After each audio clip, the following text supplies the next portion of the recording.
Curiosity is kind of the core of what put me into science. It's the idea that you could discover new things, and especially discover new things about animals.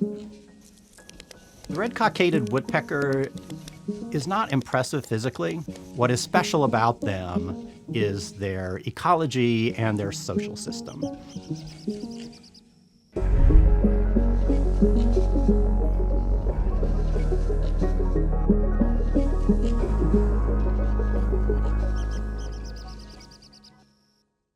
Jeff Walters has spent decades studying red-cockaded woodpeckers, which everyone just calls RCWs.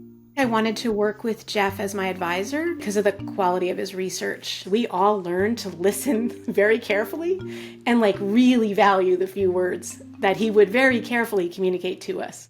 In 1981, two colleagues, Phil Dorr, who was a faculty member in my department at NC State, and his then graduate student, Jay Carter, had started a project on red-cockaded woodpeckers. There was not a single increasing population of red-cockaded woodpeckers. Everybody thought they were headed for extinction. And the deal was Jay and Phil were handling the endangered species conservation kind of part of it, and I would study the social system. The red-cockaded woodpecker is unique in being the only woodpecker species in the world that nests exclusively in live pine trees. There's a good reason that most woodpeckers do not make cavities in living pine trees. It's really hard to do. Most woodpeckers can carve out a cavity in a dead tree or dead wood in a matter of days to weeks. Red-cockaded woodpecker, we're talking about years to make a cavity. When I started working on them, the average here in the sandhills was 13 years. My idea was, well, maybe if we put cavities out there, we could increase numbers. I naively thought people will really like this idea. But to my surprise, when I pitched that idea to them, I was told that's probably the dumbest idea that we've heard in our careers, that you would make cavities for a woodpecker. I went back to NSF, wrote a proposal, got funding for another 3 years from them.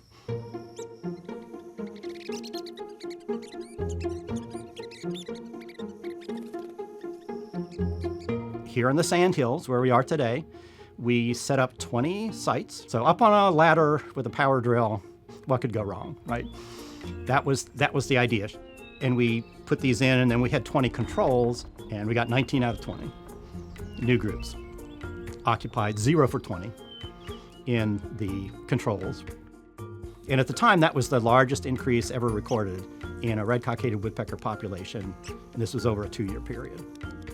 So we went from no populations growing anywhere to showing that this might actually work. A lot of people were still very skeptical that this would work on any kind of large scale.